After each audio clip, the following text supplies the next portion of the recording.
afternoon, everyone. Welcome to this webinar. Thank you for taking your time to join us for this webinar. We'll have a very interesting panel, very distinguished persons. I want to welcome also all those looking at us, watching, all the viewers around that are joining also to watch the panelists. So thank you for coming and joining this webinar. My name is Rémi Taupier, and I will be the moderator. I am originally from France, but I have been living long time in St. Lucia. And I'm the director of the Universal Peace Federation in St. Lucia. For those who are the viewer around, you will notice at the bottom of the screen, there is a button called interpretation. So if you are, you can put your language, so please look at that. So maybe also some of you are, for the first time, you hear about the Universal Peace Federation. So I would like to say shortly, the Universal Peace Federation was established in 2005 by Reverend Samuel Moon and his wife, Dr. Hagjahan Moon, that we call affectionately, we call Father and Mother Moon. And Father Moon passed away in 2012. And then Mother Moon courageously took over and continued to guide and inspire this whole movement for world peace. So it would be too long to say what is really doing this movement, this amazing movement for world peace. So you can look by yourself at the website of UPF. UPF is the initial of Universal Peace Federation. So upf.org, you can find all the information there about the Universal Peace Federation. And tonight we are especially, this is the more interreligious branch of the Universal Peace Federation. So that's the Interreligious Association for Peace and Development. It's a project of the Universal Peace Federation that focus more specifically for the cooperation and the unity of the religious leaders in the world. Because somehow the Universal Peace Federation maintains that any successful strategy for peace must take into account the spiritual dimension of our human identity and our experience and interactions. So it's we cannot have peace in the world without a peace between the various religions and the religious leaders. That's why this is very important, and we appreciate that you can be here tonight and bringing your reflection on this important theme of the responsibility of religious leaders for world peace. So I would like now to call on our first, to give some introduction to what is it, the Interreligious Association for Peace and Development. I would like to call on Dr. Young, Dr. Charles Young. He is the chair of the Universal Peace Federation for Central America and the Caribbean region. And he led the Universal Peace Federation's Middle East Peace Initiative for 10 years. That was in the Middle East, in Jerusalem, to bring reconciliation there in the region. And also he has been a long-time assistant directly of Reverend and Mrs. Moon. So we can learn firsthand for you. He had many experience with them. So please join me to welcome Dr. Yang. Thank you. Distinguished guests from Latin America and the Caribbean and abroad. Good afternoon. First and foremost, I would like to thank you for attending this conference despite your busy schedules. Especially thanks to the panelists in particular. You are initiating this conference in the middle of COVID-19 pandemic and difficult situations. Thank you to my good friend, Dr. Taji Ahmad, is the International Vice President of UPF.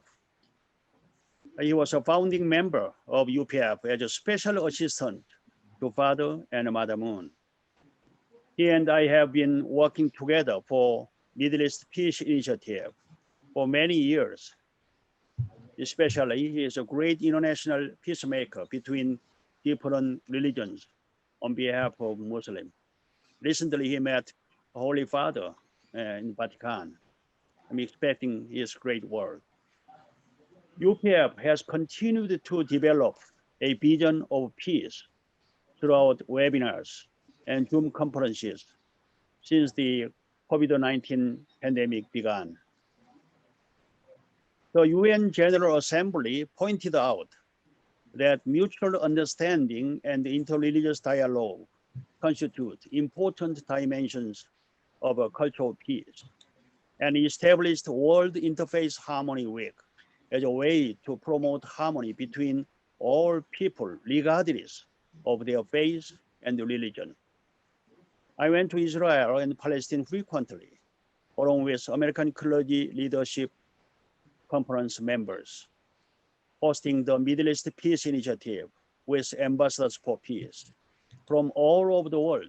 Almost 30,000 peacemakers visited this holy but conflictive land over 10 years to promote and strengthen peace among the people of three religions from the same father, Father Abraham. Advised by Father and Mother Moon, the co-founders of UPF, we held interfaith conferences, as well as visited Al-Aqsa Mosque and the Wailing Wall, the holy site of Judaism, as well as peace march in the street of Jerusalem, declaring loudly, peace, shalom, salam alaikum. There are serious conflicts and war going on many years between two nations, Israel and Palestine, actually since two nations establishment. But engaging the three great religions, Judaism, Christianism, and Islam. Every religion speaks of peace, but in reality, wars continue conflicts because of religious beliefs. Besides the struggle in the Holy Land between Judaism and Islam, there are other religious conflicts like North Island, struggling between Catholic and Protestant, and Kashmir and India and Pakistan. There are great struggling between Hinduism and Islam. Sri Lanka, between Hinduism and Buddhism. The Balkan Peninsula, the Greek Orthodox and Islam and the Catholic. Actually, Serbia have majority Greek Orthodox, and Albania, Islam, and Croatia, Catholic. As we all remember, September 11 in 2001, some extremists attacked to New York World Trade Center and Pentagon and White House. This was a crash between Islam and Christian civilization. That is why the United Nations General Assembly encourages all states to spread the message of interfaith harmony and goodwill in the churches, mosques, synagogues, temples, and other places of worship, and according to their own religious tradition. It is imperative that we double our efforts to spread the message of good leaders on interfaith peace initiative based on our common humanity a message shared by all faith traditions. Therefore, the theme sustainable peace development through interfaith harmony is the most important in our time and age.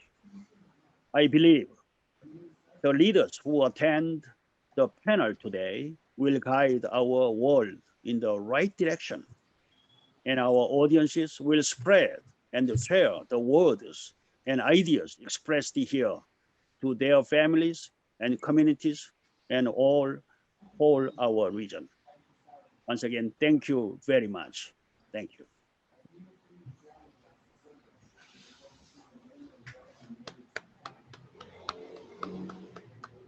Gracias.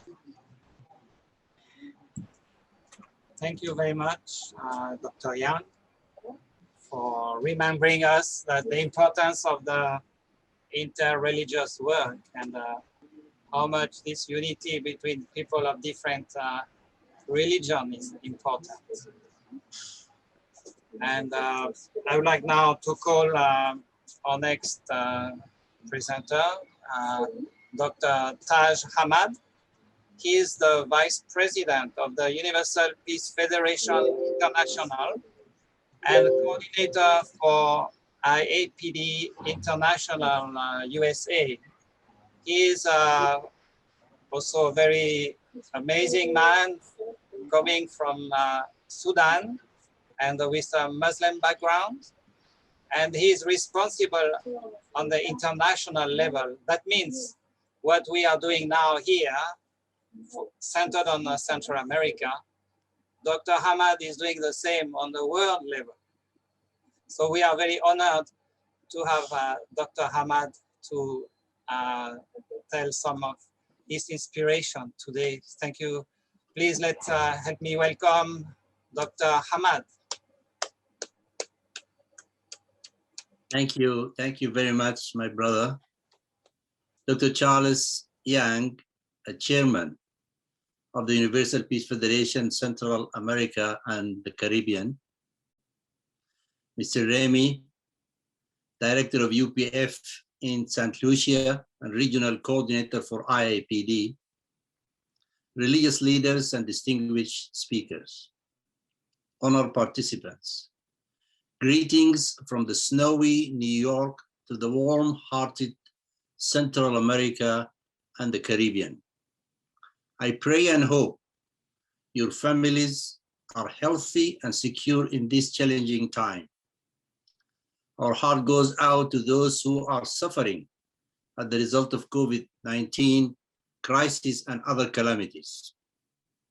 I'm truly honored to be invited by Dr. Yang to share a few words at this important event. I have great respect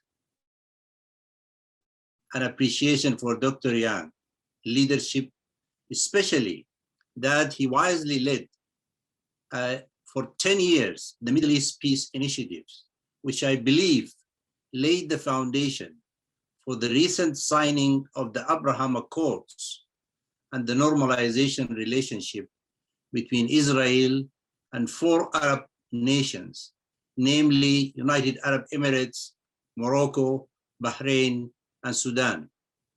I do believe that the work being done by Dr.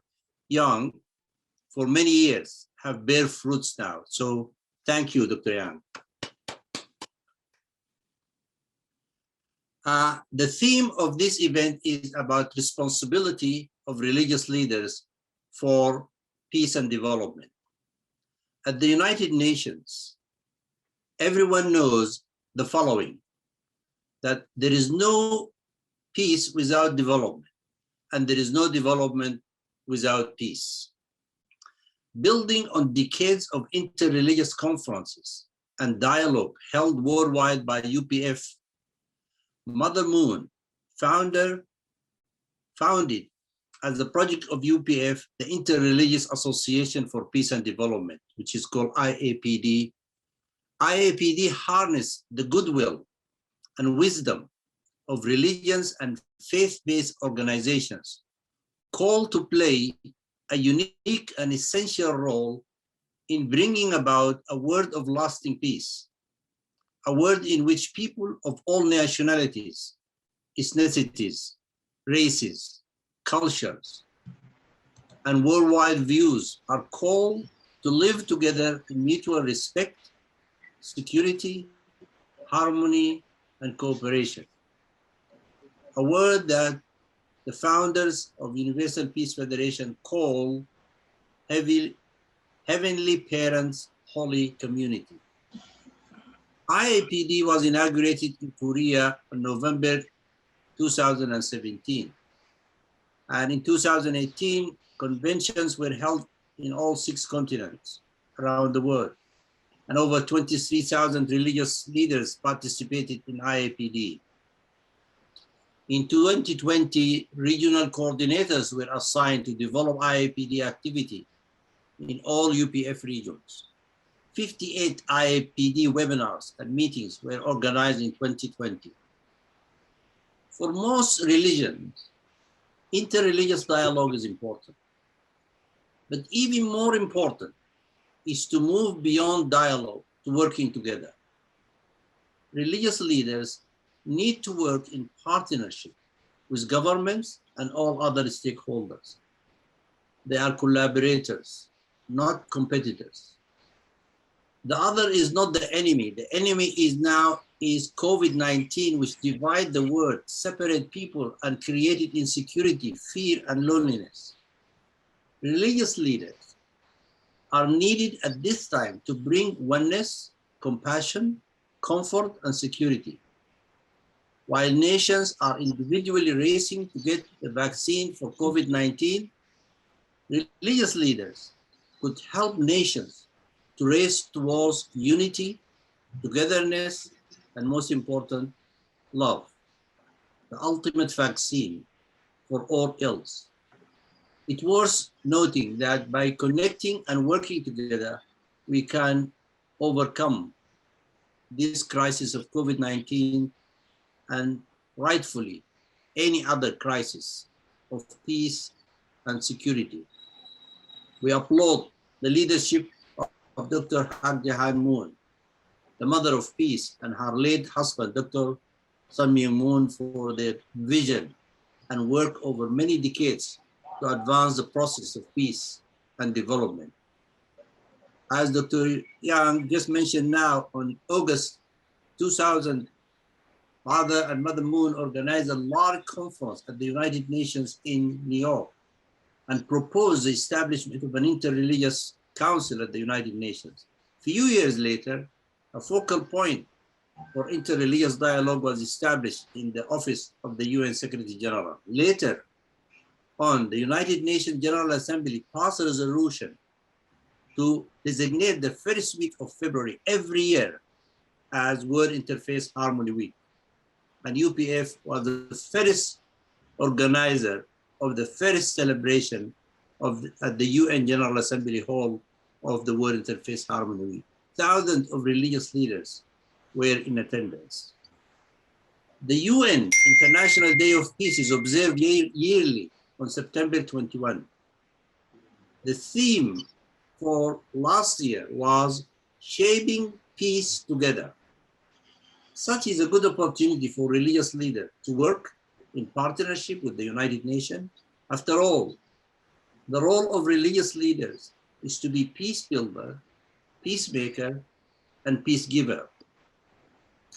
Not only should religious leaders cooperate with one another, they should also work together with youth and women, civil society, and the private sector as partners for the sake of building the world as one family under God. A wise person once said, "Alone I can say, but together we can talk. Alone I can enjoy, but together we can celebrate. Alone I can smile, but together we can laugh. Let us talk and walk with each other and celebrate as we laugh together." Thank you for listening. Thank you very much, Dr. Hamad. And thank you for reminding us that the ultimate vaccine to conflict and war is love, the ultimate vaccine. Thank you very much. I'd like to now call on our next presenter. This is Bishop Mary Mcfarlane. She's from Trinidad and Tobago. She's pastor of the Spiritual Baptist Faith, pastor of St. Francis House of Prayer. She has represented the Spiritual Baptist Faith nationally and internationally, and she loves nature and humanity. Please, Bishop Mcfarlane, the floor is yours. Thank you very much, Mr. Topier, Director of UPF St. Lucia, Dr. Chan, Chair of UPS for Central America and the Caribbean, Dr. Hamad, Director for UPF International, to all my fellow panelists, to the viewing audience out there, greetings. Let me first say thank you to UPF, to Mother Moon, for all the affiliates, various organizations that is supported by UPF, for giving this opportunity for me to share this afternoon on the topic, the responsibility of religious leaders for peace and development. I pray that God will keep you safe and your families safe in this time of pandemic that we are in. I want to begin my very short discourse with a few lines from a very familiar prayer. Lord, make me an instrument of your peace. Where there is hatred, let me sow love. Where there is injury, pardon. Where there is doubt, faith. Where there is despair, hope. Where there is darkness, light. And where there is sadness, joy. When I reflect on the lines of that particular prayer, it echoes the sentiments of the very theme on which we speak about today, the responsibility of religious leaders for peace and development. The mind governed by the flesh is death, but the mind that is governed by the Spirit is life and peace. Romans chapter 6, verse 8. This sacred bit of scripture reminds us that conflicts, wars, and death are first birthed in the minds of humans, acted upon, and then transformed into reality by those whose hunger and thirst is not for peace, but for wealth, fame, and selfish gain. Sadly, lack of human security tarnished and tainted democracies, gender-based violence, racism and inequality, imbalance in wealth and power, international terrorism and globalization, religious indifferences and biases have all catapulted our world into a dark cloud of chaos and confusion. My friends, these are the harsh realities that we have been faced with for many decades. The Taoist author, Deng Ming Dao, wrote, and I quote, "The peace of one individual is small. The peace of many people together is big. We are thriving for that big peace. Religious leaders must find that common ground, which will enable us to overcome what I would term peace blockers. Imperative and vital amongst religious leaders is collaboration. Could there ever be enough collaboration? No, there could never be. This will ensure that injustices in all its ugly forms be eradicated, if only in increments. There has to be a retraining of the mind so that we can look beyond religious, political, social, and cultural differences that set and keep us apart. We see this in Ephesians chapter 4, verse 23, and be renewed in the spirit of the mind. It is like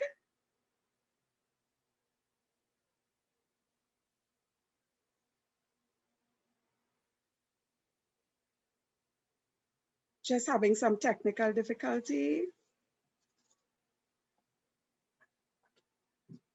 It is like the many different strokes that the single hand of the artist makes and blends the colors to bring forth and produce a masterpiece. Our masterpiece in this time is named Peace for All Humanity. When we see ourselves as separate and apart from each other because of race, color, belief system, academic status, religion, and economic stature, then violence, crime, and strife will continue to be prevalent in our homes, our communities, our countries, and yes, our lives. Violence threatens our very existence.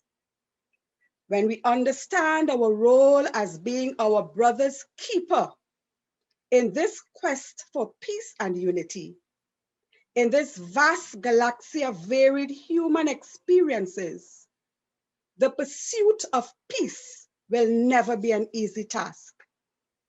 But what matters, according to Dr. Hakja Hanmoon, our mother, is that we start. Religious leaders ought to aid each other in becoming qualified change agents of peace. We must also recognize that in order to establish and maintain a culture of peace, it requires ongoing training.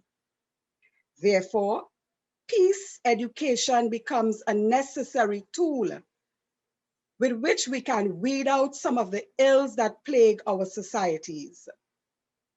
This training should aid in postulating new behavioral patterns based on solidarity, respect, mutual understanding, and of course, tolerance. It is our responsibility to advocate for peace education in our places of worship, in our homes, in the schools, in the communities, and in our nations, and by extension, internationally. So one may ask, what is peace education? A working definition of what peace education entails, and as derived from UNICEF, and I quote, peace education refers to the process of promoting knowledge, skills, attitudes, and values needed to bring about behavior change that will enable children, youth, and adults to prevent conflict and violence, both overt and structural, to resolve conflicts peacefully, and to create conditions conducive to peace, whether at an intrapersonal, interpersonal, intergroup, national, or international level. UNICEF believes that peace education has a place in all societies, not only in countries undergoing armed conflicts or emergencies, because lasting behavior change in children and adults over time. Effective peace education is necessary. It is a long-term process and not a short-term intervention. Just a reminder, while education is a channel for promoting the ideologies that hold societies together, we have to train citizens everywhere to become skilled in resolving conflicts in a peaceful manner, often based in schools and other learning environments. Peace education rarely involves the entire community. Here in the Caribbean, we share a common history due to the Atlantic slave trade. Specific violent acts at times can be viewed as the norm. It can even be masked or mistaken as part of our culture.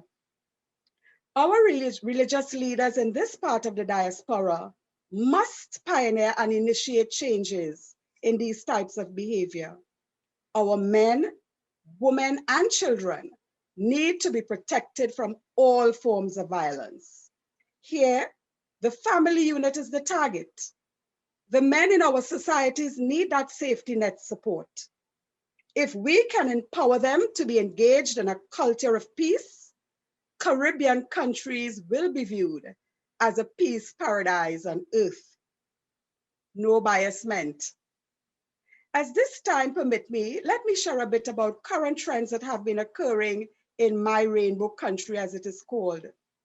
Within the last decade, a lot of women in my country have been abused in the most heinous ways by the hands of criminal elements. Most recently, 2 of our country's vibrant and productive young women were kidnapped and murdered. Communities all over were plunged into deep despair and mourning. These acts spawned and prompted vigils, peace marches, and nonviolent demonstrations by thousands of our nation's citizens, both men and women. This national action gained the attention of the government and is now forcing them to review archaic laws which put perpetrators back into the community too soon and without any form of rehabilitation. A few days ago, I was jolted in my thoughts when a representative from an NGO being interviewed on a radio station stated that she was disappointed with the religious leaders in her country. She felt that they were not lending their voices and making their presence felt under the recent strain of violence crimes targeted against women. And I pondered on her words. She was correct. Thank you. As I close, in the words of Maya Angelou, when you know better, do better. I thank you. Thank you very much. And especially, thank you for reminding us that, yes, our region has a lot of violence, and also with the men, has an important work to do with our men. Thank you very much. I'd like to now invite our next speaker. Is Imam Akil Bula. He's the Imam of, from Barbados, and he's the Imam of Jama Masjid Mosque since 2007. This is the biggest, the oldest mosque of Barbados. And so Imam Bula is actively involved in various local and religious projects and organizations, and take a keen interest in the youth development and fostering healthy relationship with the local community and different faith groups. So let's welcome Imam Bula. Most honorable guests, distinguished fellow participants, and viewers wherever you're joining us from on this Thursday evening. I greet you with the Islamic greeting. Assalamu alaikum wa rahmatullahi wa barakatuh. May Allah's peace, blessings, and mercies be on all of you. I begin firstly by expressing my heartfelt thanks to the Interreligious Association for Peace and Development and the Universal Peace Federation for granting me the opportunity this evening to share some thoughts with you. I wish to commence by sharing two personal anecdotes. When I started, as the host mentioned, in 2007, when I started as an Imam, I was surprised at how quickly my students and congregation were referencing my speeches in their conversations.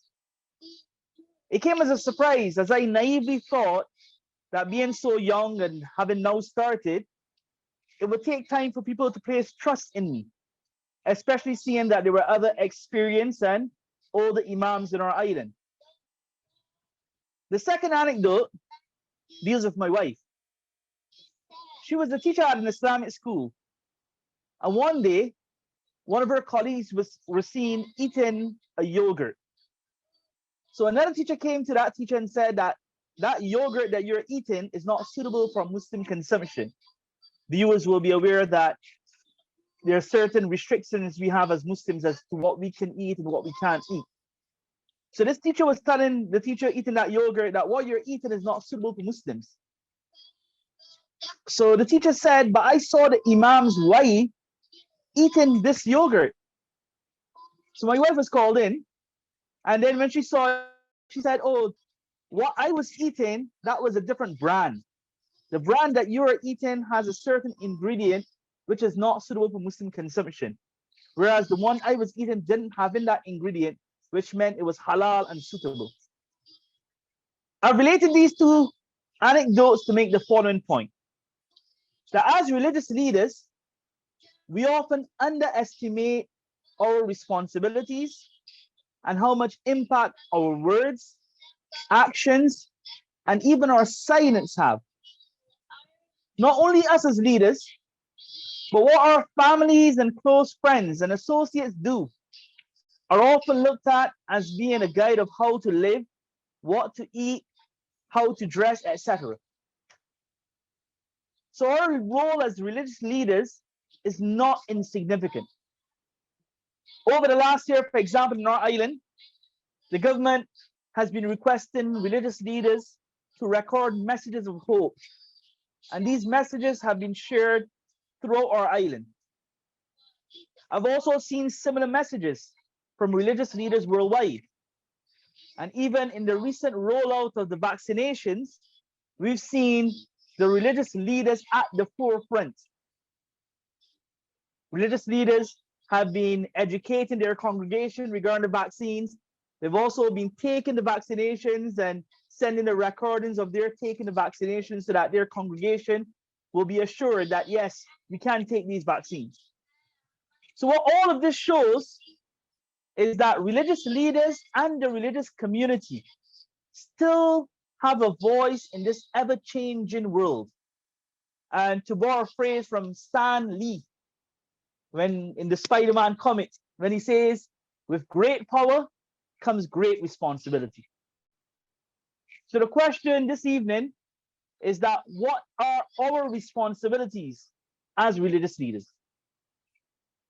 I'm sure all of you will agree with me when I say that no religion promotes injustice, oppression, or intolerance of any type.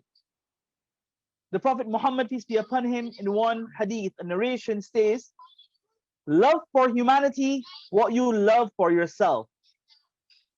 This is a golden rule, and other religions also have similar versions. For example, in Christianity, it is said, in everything, therefore, treat people the same way you want them to treat you. In the Talmud, it has been stated, what is hateful to you, do not to your fellow men. That is the entire law. All the rest is commentary. Religion promotes mercy, peace, and love. And these are the characteristics of a true believer. In the Holy Quran, Allah the Almighty says, addressing the Prophet Muhammad, that, O Prophet, tell my servants to say what is best. Satan sows discord amongst you. Satan sows discord among them. And Satan is the sworn enemy of man. This verse was revealed in the background of an event relating to the companion Umar ibn al-Khattab. It so happened that someone used foul language against Umar ibn al-Khattab. And this upset him so much that Umar wanted to take revenge. He wanted to retaliate, and he actually wanted to kill the person. And this posed the danger of a war breaking out. This verse was then revealed by God Almighty, that say to my servants, tell my servants, O Prophet Muhammad, to say what is best. To say what is best. In other words, this verse taught that using foul or harsh language is not correct, even against people of other faiths. Peace is therefore a foundational tenet of all religions. It is therefore quite unfortunate, and this is where we as religious leaders come in. It is unfortunate sometimes to see that when atrocities are perpetrated by individuals or small groups in the name of religion, religious leaders are often guilty of adding fuel to the fire. It is in those instances that all of us as religious leaders need to stand together in solidarity. We all need to state that we know that that particular religion is all about peace and love and not hatred and war, and that no religion should ever be judged by the radical acts of a few people. This, I believe, is our responsibility as religious leaders, that we do not let personal bias or emotion get the better of us when stating the truth. The second responsibility that I want to speak about is that we as religious leaders, we have to bring in those qualities into our life. The qualities of love, mercy, compassion, forgiveness. You know, we preach about it. We state that these were salient features and characteristics of all the prophets that we love and follow. It's about time that we also bring them in to our lives. And if we were to adopt them as religious leaders, and we were to live by these principles, I'm sure, inshallah, God willing, it will have an effect and an impact on our congregation. Our congregation will then, inshallah, God willing, adopt these qualities. And then is a chain effect. Inshallah, slowly, slowly, one by one, we'll be able to bring these qualities into every person on the surface of this earth. And lastly, it is our responsibility to keep reminding each other, to keep reminding our countrymen and our leaders that we can peacefully coexist in spite of religious, political, or any other differences. You know, today's session is testimony to that. Last year I joined, I think, nearly all of you in South Korea. It's been a year since. And all of us from different backgrounds, different ethnicities, different religions, different political ideologies were gathered. So it shows that we can coexist. Allah in the Holy Quran says, O mankind, we have created you from a male and female and made you into races and tribes so that you may identify one another. The Prophet Muhammad, peace be upon him, in the early stages of Islam, when the Muslims were being persecuted, the Prophet Muhammad advised a group of them to migrate to Abyssinia, which is present-day Ethiopia. And he said to them that there resides a Christian king who is a just king, who will not tolerate injustice. This group of Muslims, the small group of early converts to Islam, they migrated to this Christian state and they lived there peacefully, were given freedom of religion. They were able to practice and have no fear of persecution. That same religious tolerance also existed years after in many countries that were under Muslim rule. Professor Thomas Arnold in his book has documented that in many of these Muslim countries, people from different religions not only lived in these countries, but they held official government positions and high positions at that. So to conclude, all responsibilities are great.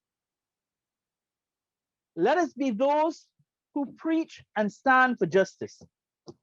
Let us not allow a small minority and their ignorance to spread hate and enmity in this world, or spread hate and enmity amongst us as religious leaders or amongst people of religion.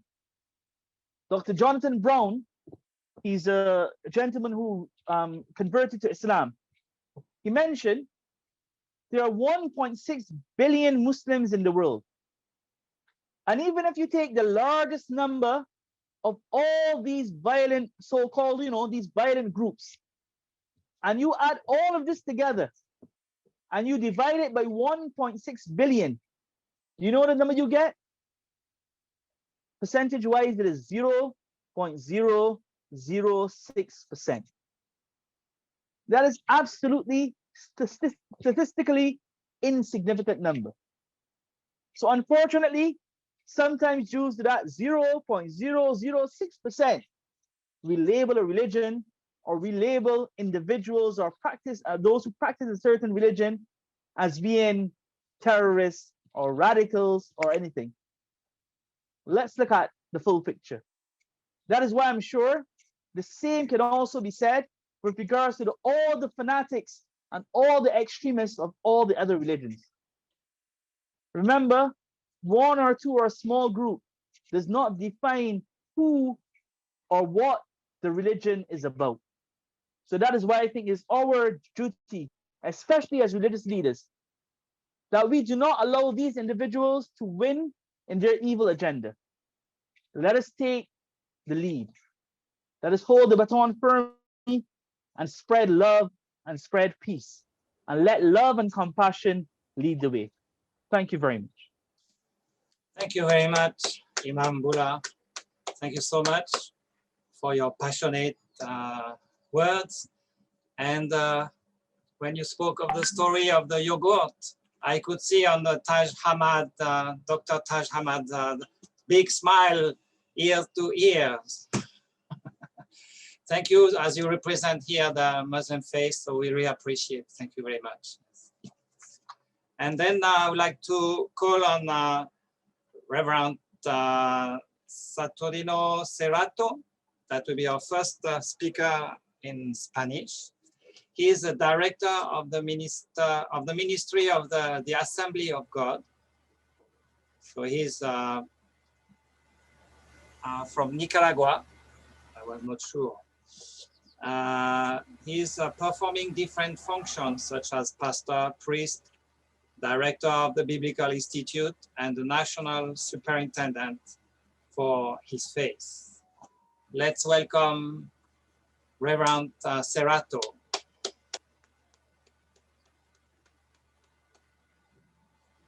Muchas gracias.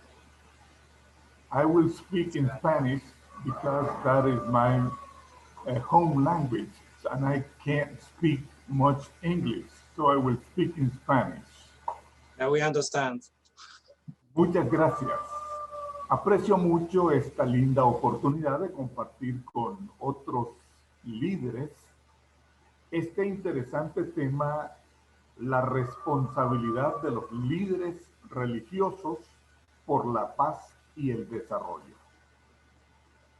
Aprecio la invitación y creo que los líderes debemos atender esta área de la mejor manera.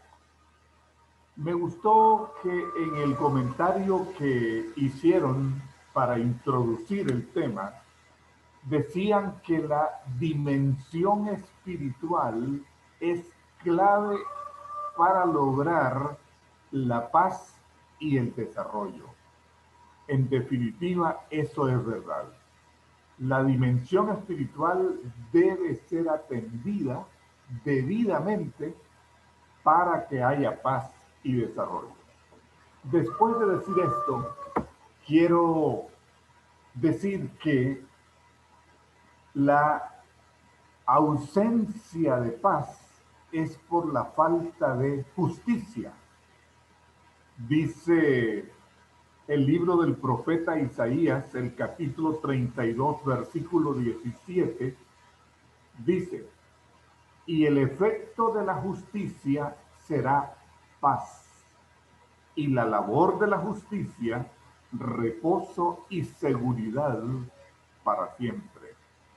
De modo que cuando hay justicia, la justicia produce paz. Ahora, ¿qué produce la falta de justicia? En Deuteronomio capítulo 6, versículo 25 dice, y tendremos justicia cuando cuidemos de poner por obra todos estos mandamientos delante de Jehová nuestro Dios, como Él nos ha mandado. Entonces, ¿qué produce la falta de justicia? La ausencia de poner por obra los mandamientos de Dios. Cuando yo pongo por obra los mandamientos de Dios, eso me lleva a vivir en justicia. Y al tener justicia, entonces también tengo paz. Esa es la dimensión espiritual del enfoque, incluyendo todas las áreas que los distintos panelistas están enfocando. Cuando hay justicia, hay paz. La ausencia de justicia no trae paz. ¿Y qué trae la justicia? El poner por obra los mandamientos de Dios. Cuando yo le hago caso a Dios, cuando yo me dejo gobernar por Dios, entonces tengo justicia. Además, los líderes religiosos podemos incidir mucho en la gente para producir cambios. Después de todo, la religión que te permite vivir a tu antojo, haciéndote creer que vas a llegar al cielo, esa religión te está engañando. Porque yo no puedo vivir a mi manera y llegar a Dios. Recuerdo que cuando oí la canción en inglés In My Way, a mi manera, definitivamente yo dije, esta canción no es para mí, porque yo no puedo vivir in my way, a mi manera, y pretender llegar a Dios, porque para llegar a Dios hay que vivir in God's way, a la manera de Dios. De modo que la dimensión espiritual aquí tiene mucho que ver, y los líderes religiosos podemos incidir mucho en la gente para producir cambios. También es importante que el nivel de incidencia nuestro para con la gente debe estar determinado por nuestro propio comportamiento. Si la religión no es pura para el ministro, tampoco lo será para el pueblo. Entonces, nosotros, la dimensión espiritual debe comenzar con nosotros los ministros para que podamos producir los cambios necesarios en la vida de la gente. Y claro, la paz es clave para el desarrollo. Sin paz no hay desarrollo. Con mucha paz hay también mucho desarrollo. Y voy concluyendo con el enfoque que ya se ha hecho acerca de la buena relación interreligiosa. De hecho, la buena relación interreligiosa es una necesidad. Las constituciones del mundo todas hablan de el derecho a la paz, el derecho a el respeto al derecho que tienen los demás de ejercer la religión que prefieren. Entonces, ahí bien se cumple lo que ya fue dicho por el mexicano que dijo, el respeto al derecho ajeno es la paz. En la relación interreligiosa, entonces, debemos tener tolerancia y no violencia. Definitivamente, estos son patrones de conducta en los cuales nosotros podemos y debemos incidir. En la relación interreligiosa, debemos tener tolerancia y no violencia. Muchas gracias.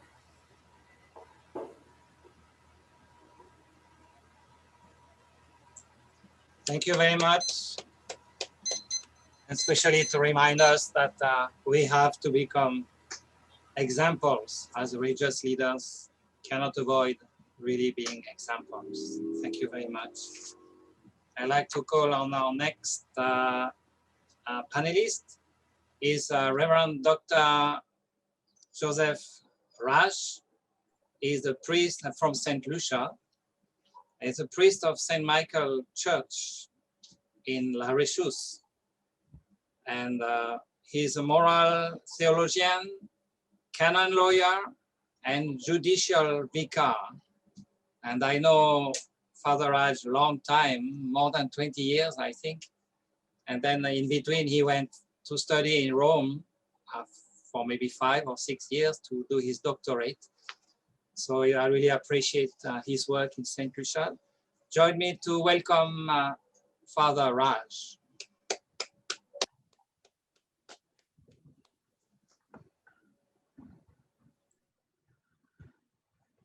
Good afternoon and greetings to the honorable members of the panel and the moderator and my friend, Mr. Remy.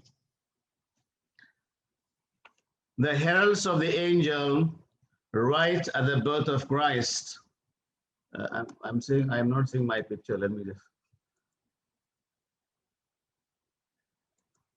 Okay. I think it's okay. Okay, all right. Yeah. Sorry. The heralds of the angel write at the birth of Christ. Glory to God in the highest heaven, and peace on earth to those with whom he is pleased. From the Gospel of Luke, chapter 2, verse 14, warrants the important and awaiting role of the Messiah to be accomplished in the world. The imparting of Jesus' own peace towards the end of his ministry. Peace I bequeath to you. It is my own peace that I give you. A peace that the world cannot give you, in John 14:27, underscores the longing desire for peace to be in operation in the world.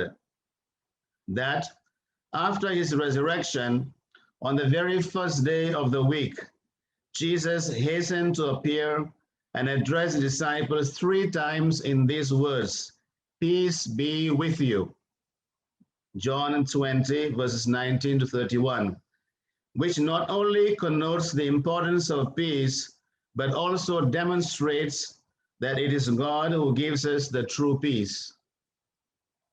During his sojourn on earth, the exhortation of Jesus in the Sermon on the Mount, blessed are the peacemakers, for they shall be called the sons of God, of Matthew 5:9, ignites the necessity for all of us to work for peace and to be called sons and daughters of God, with whom God the Father is well pleased.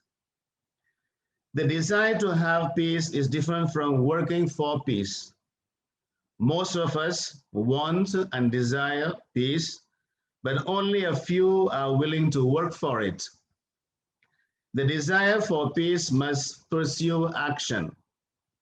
On the religious forum, the parishioners presume that it is the duty of their pastors to advocate and preach for peace.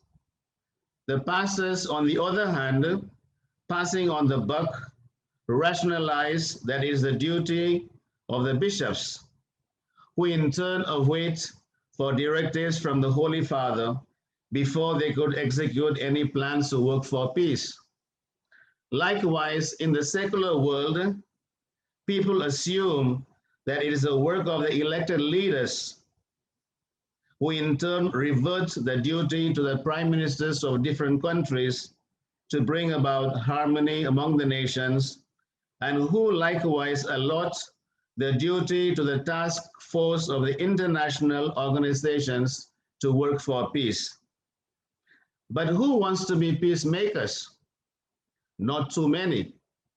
Mahatma Gandhi or Mother Teresa of India, or the Nobel Prize winners for peace like Abiy Ahmed Ali of Ethiopia, Denis Mukwege of Democratic Republic of Congo, or Nadia Murad of Iraq, to name just a few from the list of 101 persons. After all, what is this peace that we are talking about? If succinctly put, it is freedom from disturbances or a phase of tranquility. Dalai Lama once said, "Do not let the behavior of others destroy your inner peace."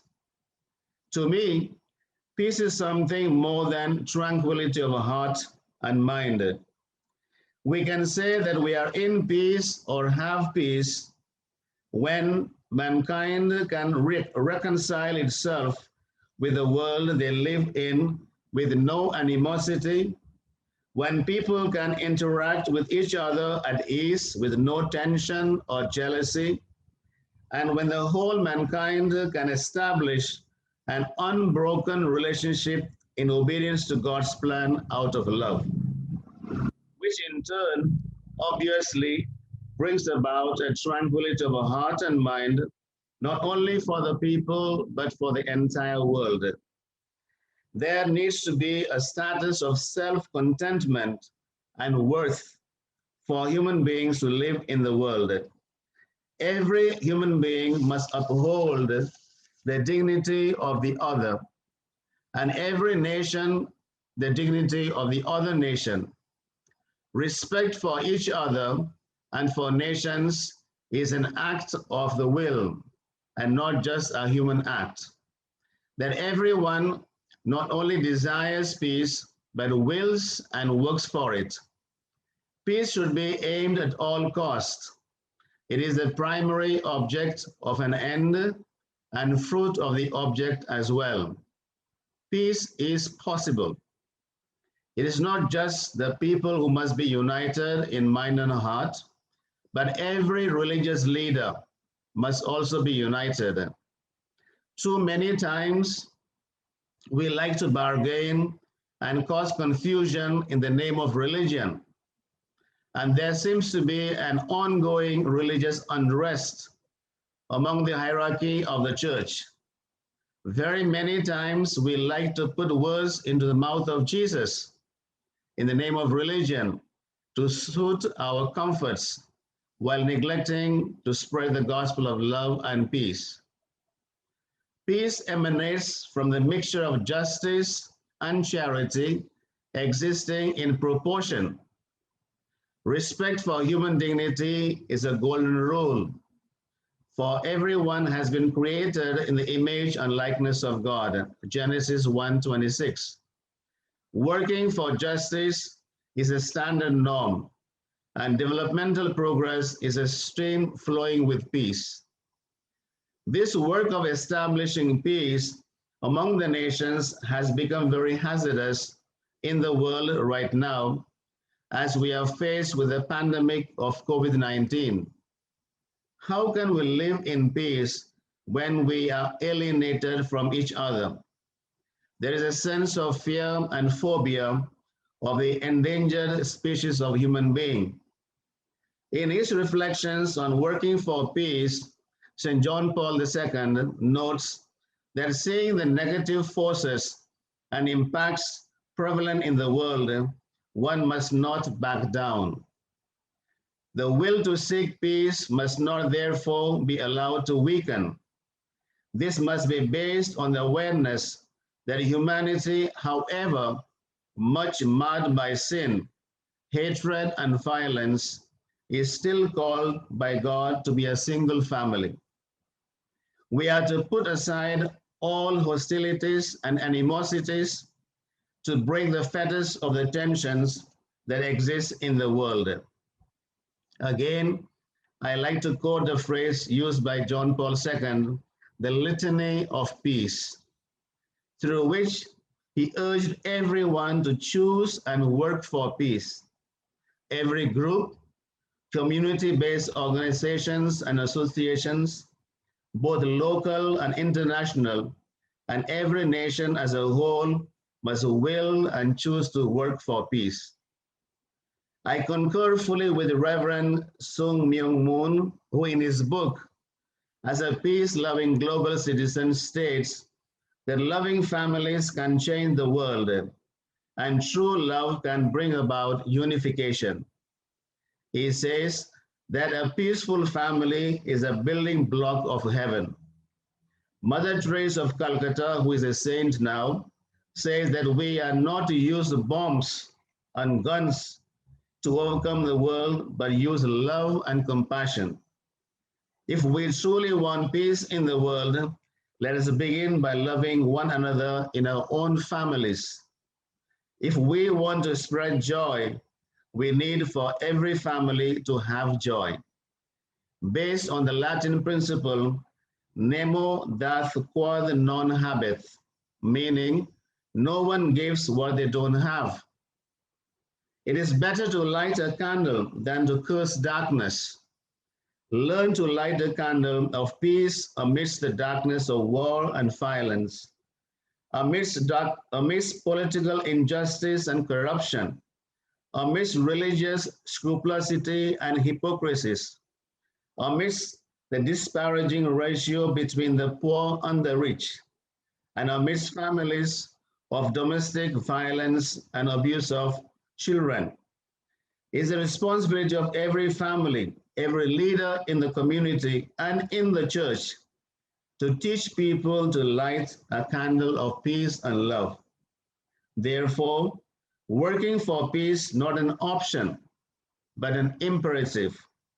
It is an essential commodity we need to have in order to live. It is like food and water, without which we cannot live.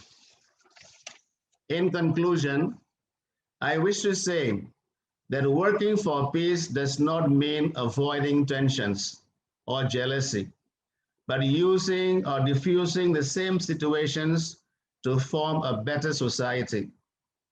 People can argue and disargue, but do so with respect and love for each other. Therefore, peace is fundamentally linked with justice, for injustice is the root of all our problems. To be a peacemaker means to challenge the injustice. Archbishop Desmond Tutu says, there is no peace because there is no justice. Finally, just praying for peace every day is not enough, but we have to actually create situations for peace. Peace takes a lot of faith, hope, courage, and commitment. It is like if you want to learn to swim, you must get into the water. Staying on the banks or the beach is not enough. Likewise, working for peace is not just talking about it, but need to plunge ourselves into working action for creating a culture of peace. I thank you. Thank you so much, Father Raj. What a powerful speech. Thank you so much. A lot to think about it. Thank you so much. I'd like to invite our next panelist, Pastor Jorge Matarrita. He's a pastor, evangelist, and director of the Christian Ministry of Peace. He graduated in accounting and business administration. So good, business and accounting. Good. And served as a university professor. He's from Costa Rica. Please welcome Pastor Matarrita. Gracias a todos. Es una bendición poder estar con ustedes y formar parte de este grupo de panelistas que analizamos este tema que es muy profundo. Posiblemente estos minutos que estamos utilizando apenas nos da la oportunidad de esbozar nuestro conocimiento y nuestra percepción de lo que es este tema. Antes de ingresar, un abrazo para todos. A Mcfarlane, hay un mensaje espiritual ahí que sigue moviendo mi espíritu. En algún momento nos conectamos. Gracias a la asociación que nos permite, y un saludo para todos los que en este momento participan en esta actividad, tanto como expositores como también los que están conectados a través de esta plataforma. Agradezco a la Asociación Interreligiosa para la Paz y el Desarrollo, que forma parte de la Federación Universal. Abordar este tema tan importante hoy en día en nuestra sociedad, nuestra casa, nuestras congregaciones y nuestro lugar donde residimos, nos hace sentir cada vez más cerca del amor de Dios y de la guianza del Espíritu Santo. Porque al hablar sobre nuestra responsabilidad, sobre la paz y el desarrollo, hablo de un tema apasionante para nosotros los que somos guías espirituales y para conversarlo en una familia en que siempre estamos buscando la paz. Inicio diciendo que tenemos como líderes espirituales un llamado a construir la paz, utilizando como instrumento fundamental la sociedad, que es clave, como lo decía el compañero Saturnino, la justicia. En el libro de Romanos, en el capítulo 3, hemos sido enseñados que la justicia es por medio de la fe, y la palabra dice, pero ahora, aparte de la ley, se ha manifestado la justicia de Dios testificada por la ley y por los profetas. La justicia de Dios por medio de la fe en Jesucristo para todos los que creen en Él, porque no hay diferencia por cuanto todos pecaron y están destituidos de la gloria de Dios. Y es claro que toda paz debe estar en armonía con la justicia. Dentro de nuestros principios y valores como seres humanos hay algo que nosotros no podemos negociar, y es justamente la justicia y la paz. Esos son derechos, esos son principios, esos son valores inherentes al ser humano, y nosotros debemos de luchar, debemos siempre procurar tener la justicia y la paz.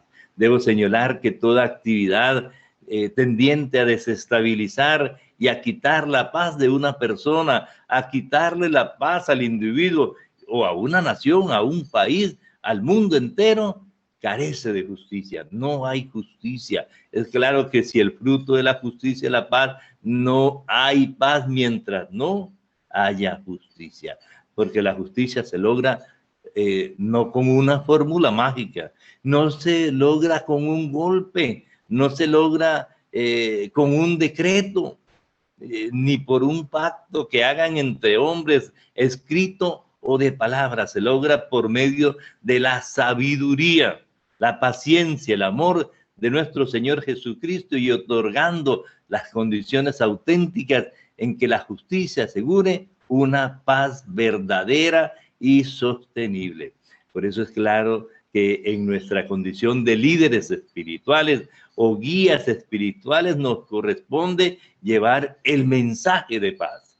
La paz que sobrepasa todo entendimiento, sí, pero también debemos abordar nuestra responsabilidad en el tema del desarrollo humano, que es fortalecido en ese nuevo hombre, el hombre que cambia para que haya desarrollo, el hombre que cambia para generar paz, el hombre que cambia para generar progreso en su casa, progreso en su comunidad, en su pueblo. Ese es el hombre, el nuevo hombre que Dios quiere ver. Y nosotros como líderes espirituales estamos llamados a generar ese cambio en una persona. Tú quieres que tu país cambie, dice alguien por ahí, cambia tú primero. Las cosas cambian cuando nosotros cambiamos. El Dios que tenemos es un Dios que nos da la provisión en sabiduría, y todos los planes. Recordemos que la Escritura nos habla claramente que dice que todos los planes que Dios tiene es para bendición, y la bendición significa que nosotros podamos desarrollarnos en el plano personal y un desarrollo espiritual que te genere paz, un desarrollo espiritual que te genere progreso y prosperidad. Debemos ser portadores de buenas nuevas, ¿sí? Esas buenas nuevas que nos permitan proteger al prójimo. ¿Sabes cuánta gente está desprotegida hoy día?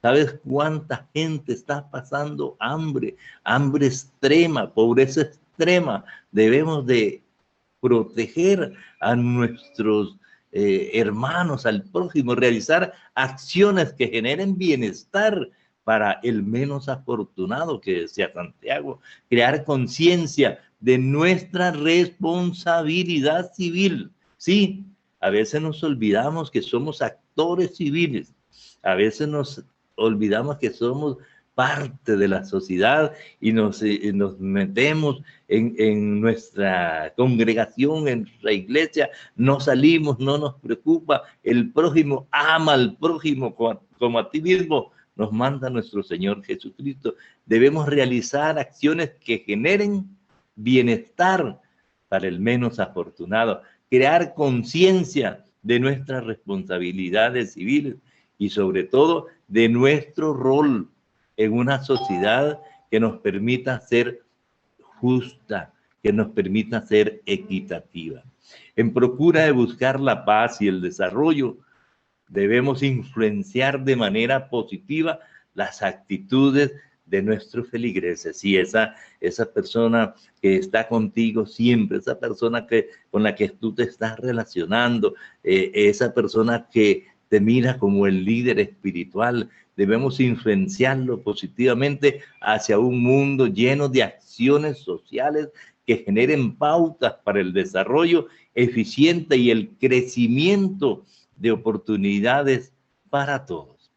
Debemos recurrir a la enseñanza de una buena administración de economía de nuestros países, la economía del hogar, el gasto innecesario, que eso genera muchas veces problemas que al final te llevan a perder la paz.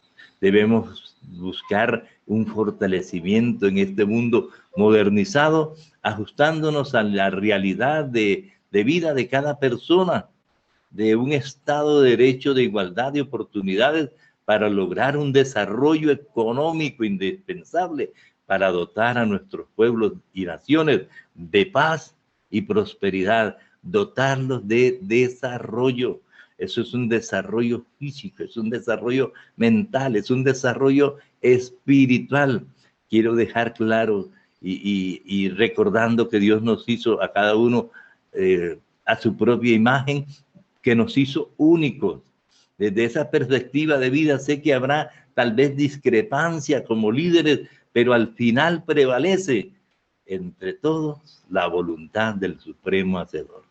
Dios nuestro Padre omnisciente, Dios nuestro Padre omnipresente y omnipotente. Es necesario que como líderes espirituales unamos todos nuestros conocimientos y nuestro servicio para lograr un mundo que nos permita tener una vida plena de justicia y de paz. Desarrollo con armonía en el ser humano, con la naturaleza, todo lo que Dios ha provisto para nosotros, que podamos generar acciones positivas para un desarrollo pleno. Y es que es necesario hacerlo porque necesitamos que con ese desarrollo te genere la paz en el mundo.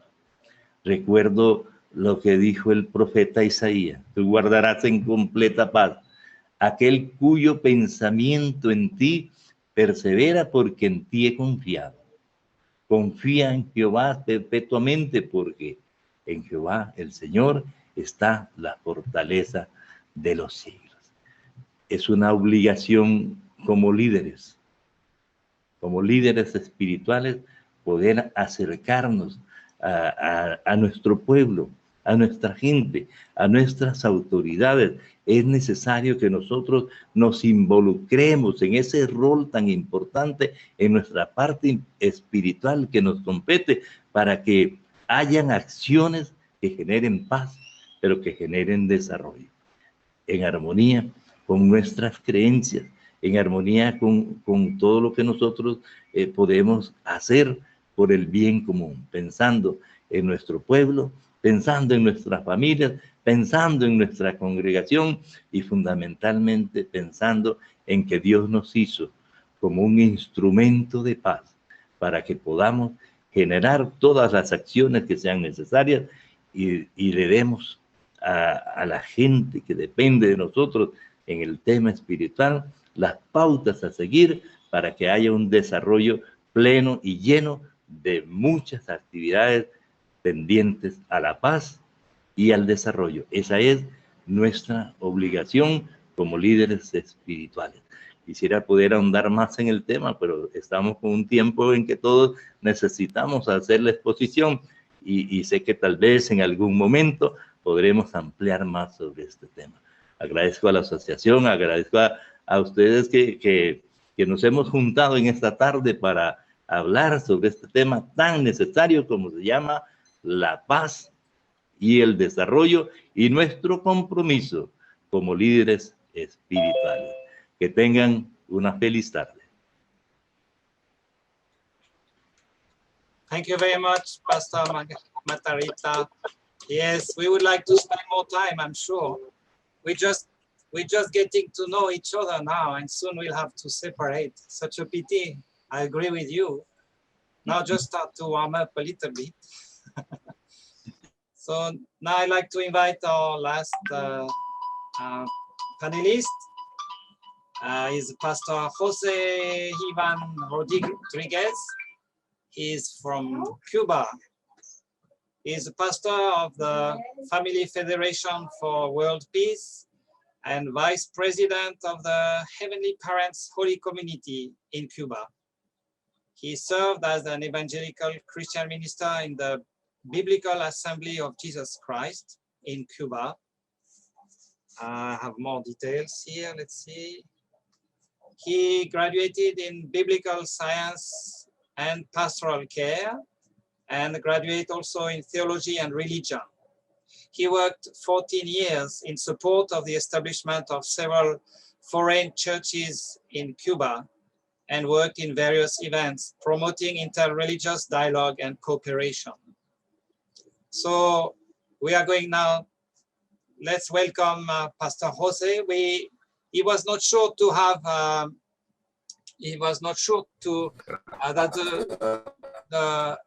the connection would be good. So a while ago, he recorded his speech. So let's now listen to Pastor Rodriguez.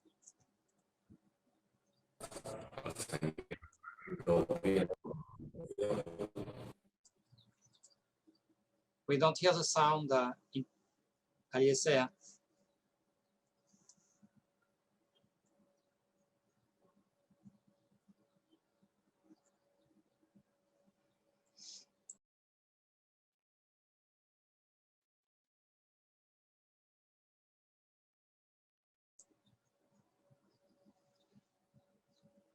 So, you know, Cuba, the internet is very... Buenas tardes, queridos hermanos. Okay.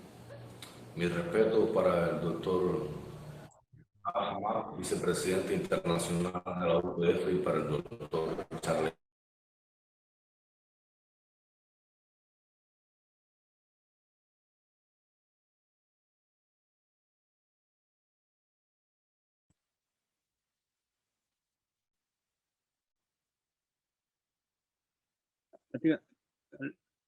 I think Lemmy, since he's here, he could, say a few words.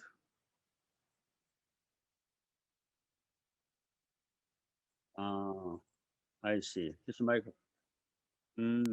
Pastor Jose, could you do, looks like we have trouble with the video.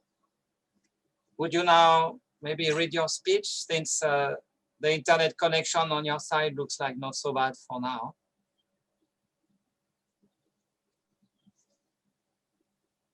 Yeah, unmute. So Elias, can you help him?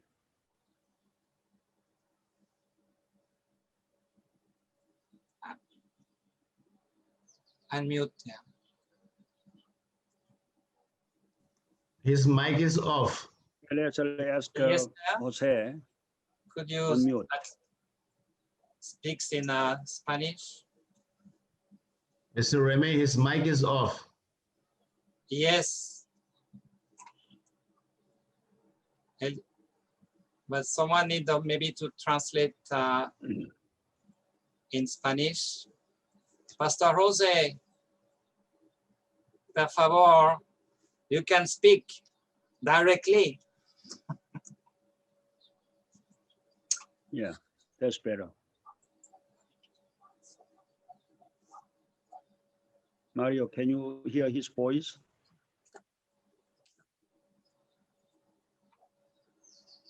Mm. Mm.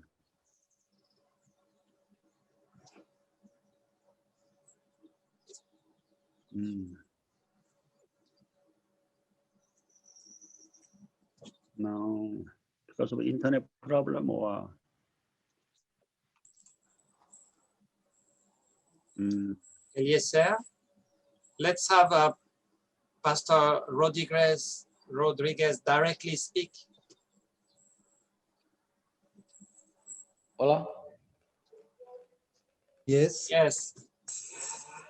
Can you? ¿Me escucha? Sí. Bon. Okay. ¿Se escucha? Sí. Ah.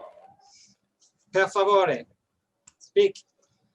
Sí, les escucho. Ok. Buenas tardes. Okay, especialmente good, mis respetos good.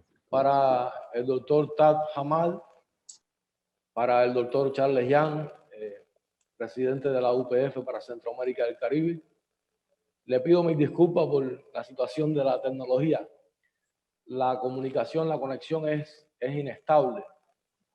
Tuve que hacer uso de un VPN ahora y quizás si en algún momento se pierde la comunicación, le pido mis disculpas. Saludos desde Cuba también a todos los participantes y los panelistas. Básicamente quería hablar sobre el liderazgo religioso y la importancia también para promover el desarrollo. Había preparado un video para si había interrupción, pero bueno, nuestro Padre Celestial desea que sea de esta manera y quiero comunicarles mi sentir basado en mi propia experiencia personal. Mi testimonio durante mi tiempo pasado como líder religioso, trabajando en la Asamblea Bíblica de Jesucristo en Cuba, tomé la decisión de seguir una línea teológica, una cosmovisión de Dios, del hombre y la vida, definida por muchos unicitaria.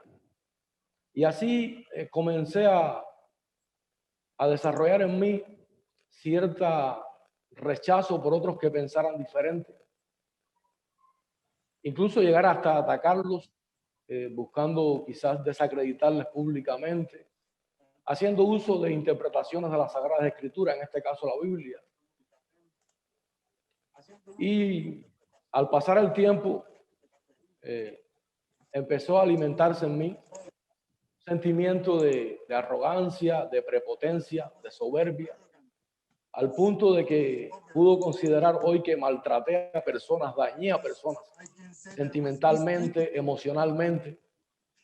Pero en esta búsqueda, profundizando, tratando de buscar herramientas, argumentos para seguir en mi aberración, empecé a descubrir valores humanos en la persona de Jesucristo que me hizo reflexionar y comprender que mi actitud, mi comportamiento no era correcto.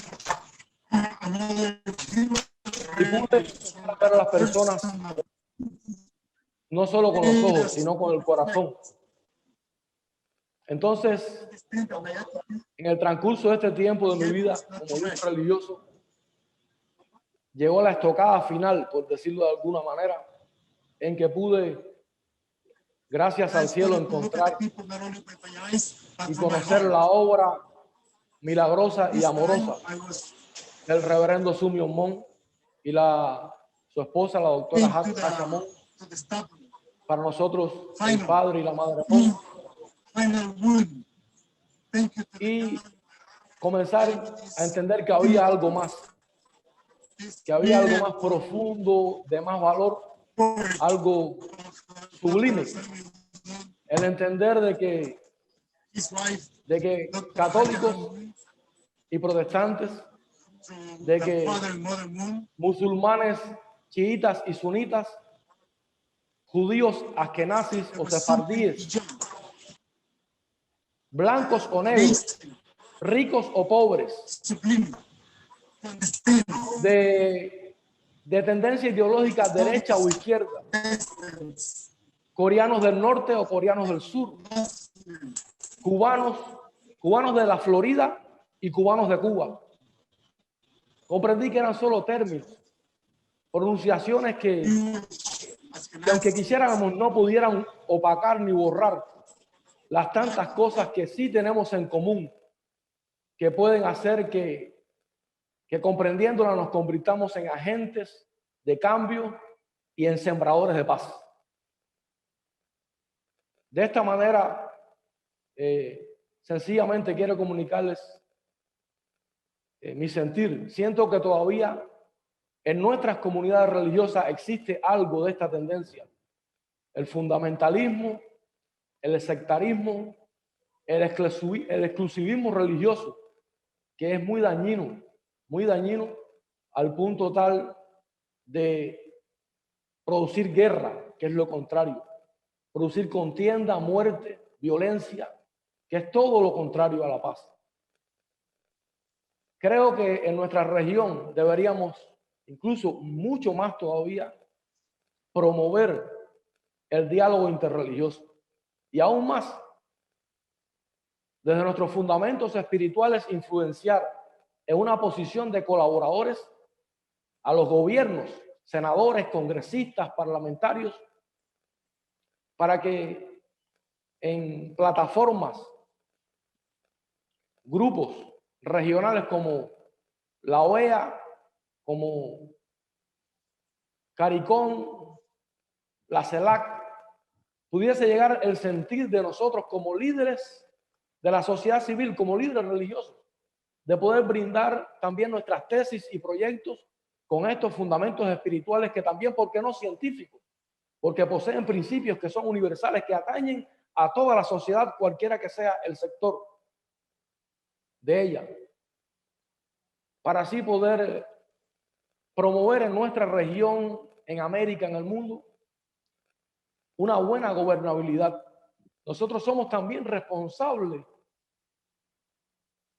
de cómo se gobiernan nuestras naciones, en nuestras comunidades, porque somos portadores de esa verdad interna que puede apoyar, que puede apuntalar para que nuestras naciones caminen en una dirección correcta, según esos principios universales, y poder encontrar la felicidad, la prosperidad, el desarrollo, pero en comunidad, de conjunto, ya no egoístamente pensando solamente en mi búsqueda insaciable de protagonismo, de fama, de reconocimiento, llegando muchas veces hasta convertirnos en manipuladores de grupos y de masas que cumplen solo nuestros antojos de beneficios personales, egoístas, mezquinos. Y nosotros como líderes también tenemos que romper con esos malos estándares, modelos falsos, para que también los líderes en otras áreas de la sociedad puedan tener un modelo que les guíe a vivir por el bien del otro, a producir bien, felicidad y bienestar al otro, a practicar el verdadero altruismo. Creo que en esa dirección podemos avanzar todos juntos. Nada, estas definiciones o terminologías del lenguaje no son muros, no son fronteras, solo son palabras. El amor verdadero debe sobrepasar todas estas limitaciones. Como diría el apóstol de todos los cubanos, José Martí, el sol tiene manchas. Los desagradecidos solo se dedican a ver, a promover sobre las manchas. Los agradecidos ven la luz. Seamos luz para la América, luz para el mundo, Juntemos todas nuestras luces, echando a un lado la diferencia, consolidando, abonando, fortaleciendo nuestros puntos que tenemos en común como semejantes, que son muchos. Y así podremos hacer también de la América, de la región de Centroamérica y el Caribe un modelo también para el mundo, de familias, de naciones, de una región que quiere dar honra y gloria al Dios verdadero. Lo dejo con estas palabras, perdonen todas las interrupciones. Un saludo fraterno a todos desde la isla de Cuba. Gracias por la invitación. Dios bendiga a América. Thank you very much, Pastor Jose. Thank you. Muchas gracias. Thank you so much. I'm sure you could feel, the sincerity of each panelist, and this brings us like feeling of a family. We can feel we would say we could work together. So it's a pity we have to finish, and we are arriving at the end of this program. But in each one of your nation, there is some UPF responsible, so you can work there and create what we have been doing here. You can do also locally in each one of your nation. I really want to thank you so much for your participation. This is so precious. I really appreciate. Dr. Young, would you have something to final words, or would you have something to say? I just want to thank you to all panelists, Dr. Hamad, and all distinguished, panelists. Yes. Especially, I appreciate Reverend Jose from Cuba. Your natural speech was more greater. Thank you so much. Thank you. Thank you from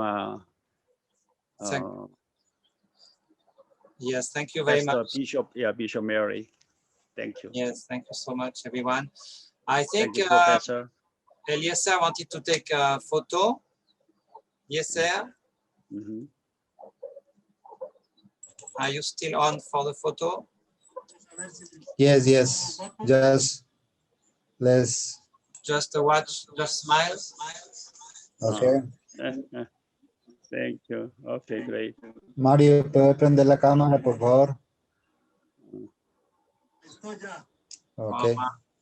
And I must thank also Mario, who has been translating there. Yeah, thank you, Mario.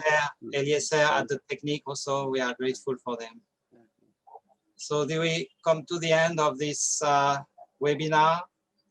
Thank you very much, everyone, and may God really bless each one of you. Thank you very much. Thank you, Remy. Thank you. Thank you. Muchas gracias. Thank you. God bless you. Thank you.